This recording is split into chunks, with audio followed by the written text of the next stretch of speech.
Hey everyone, hope all is well. Today I wanted to talk about cheating. How does one deal with those that cheat? Because in life we all try and maintain our integrity, we try and be honest, but there are people out there that are just a bit careless. They don't think about others. And so when they are going about doing what they do, they will just keep cutting corners. And I know there are many people out there who just want to have a good game of Monopoly. So how do you deal with cheaters? Okay, I'm not talking about board games.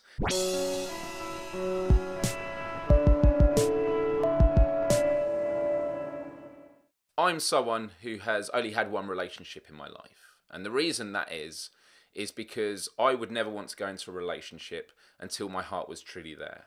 In the case of my ex, I knew her for 2 years. She lived very far away in Seattle, and I flew out to see her a couple of times. We got on well, and it was only when she came to live with me and my family in the UK that we started dating. I lost my virginity to her, and a few days later, she cheated. Either I was really bad in bed, or when I got her to live in the UK, she realised I wasn't the only one with a British accent, and so went off with someone else. So anyway, I of course felt very bitter at the time. It totally shook up my perceptions. I was someone who always thought guys were the only ones that could be scumbags, when it turns out also girls can be. And I did get over it. I never thought I would at the time, but I have learnt a lot in the process. When I'm really good friends with a girl and she then gets into a relationship, there are quite a few times in which they have to completely back out of the friendship and we can't talk that much anymore. The boyfriend doesn't want us hanging out. They are insecure. They've been cheated on previously.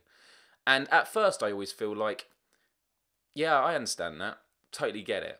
But then I think about my own experiences. My ex, I gave her all the freedom to do whatever she wanted. And I think if I was ever in a relationship again, would I become overprotective? And I realised no, I wouldn't. I would give my partner all the freedom she wants, because if they're the right person, they'll stay faithful. If you're in a relationship and you're being extra clingy, you want to put boundaries on what they can do, you may find that you end up pushing them further away. Now, one big question is, why do people cheat? Perhaps it was a drunk night, a poor call of judgment. Perhaps they weren't feeling strongly about the relationship anymore, because ultimately we are biological machines. Now, that's not to say the person who is the victim of cheating, it's your fault because the relationship wasn't good enough. They may have had their heart in it, but it's because the cheater was never honest from the word go. And so I feel when it comes to relationships, how can you ever possibly be sure? Another aspect of this I find really interesting is the third party. So if someone was to cheat on me, is the person they sleep with also responsible if they are knowing of the situation? I personally feel the answer is yes, because they are aware, and seduction works both ways, no matter how pushy the cheater may be. And to anyone who has recently experienced a breakup, or is perhaps even in a relationship right now with someone they know has cheated on them, I know it's definitely not easy. It becomes a huge battle of your heart versus mind. Your heart will still care about this person until perhaps it gets so extreme that your mind overrides it and goes, what a scumbag.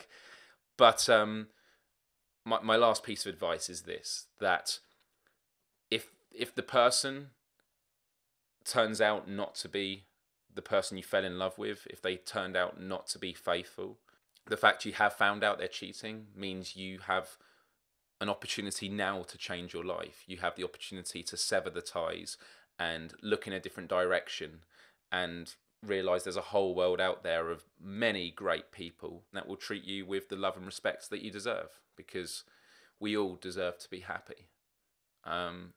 So keep the faith. Be sure to subscribe if you haven't already, and click like on this video. Share all your thoughts in the comments or as a video response.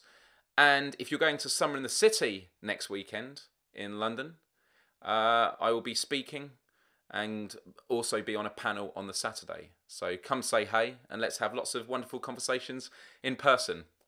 Love you all, and adios till next time. So for a bit of fun, I thought I'd list 5 things I look for in a girl.